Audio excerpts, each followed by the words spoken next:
बोलना कि उजैंता पैलेस में मुझे लॉकअप कर देंगे। आप यहाँ में हेलमेट स्क्वाड घूमते रहता त्रिपुरा में, एक आदमी को अरेस्ट नहीं कर सकते हो। मेरे ऊपर एसडीएम ऑफिस में अटैक हुआ, एक आदमी अरेस्ट नहीं हुआ। यहाँ में लोग म्यूनिसिपल इलेक्शन में मार खा रहे थे, मोबाइल में था, वो अरेस्ट नहीं हुआ। तो क्या पब्लिक क्या नाराज नहीं होगा? और जो हुआ है कल, इतने लोगों को टीयर गैस मारा गया, औरत को मारा गया, औरत को पीटा गया, उसमें विमेन पुलिस था। क्या आज मेल पुलिस औरत को मार सकता है?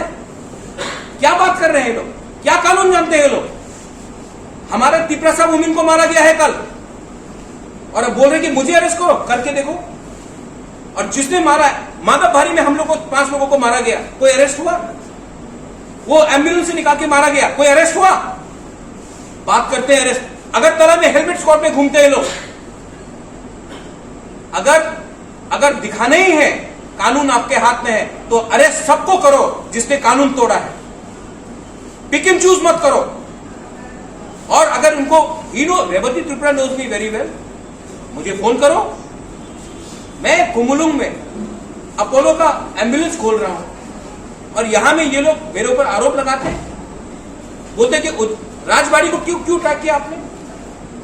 राजबाड़ी क्या पॉलिटिकल सिस्टम है कि राजबाड़ी से बाहर नहीं निकलूंगा? मैं आपको मीडिया के सामने बोल रहा हूं, अगर रेवती त्रिपुरा बोलता है कि प्रद्युत माणिक्य को राजबाड़ी से बाहर नहीं निकलने देंगे, तो वो अपना क्षमता दिखा रहा है।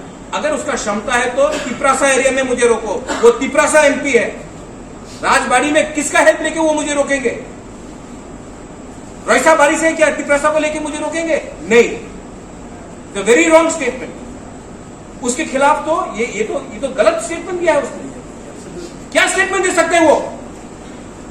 खुद अपना क्वार्टर नहीं ले सकता है मुख्यमंत्री से, और मुझे धमकी देता है। पहले अपने पार्टी में सिक्योरिटी गार्ड लो और क्वार्टर लो। क्या बात कर रहे हैं लोग?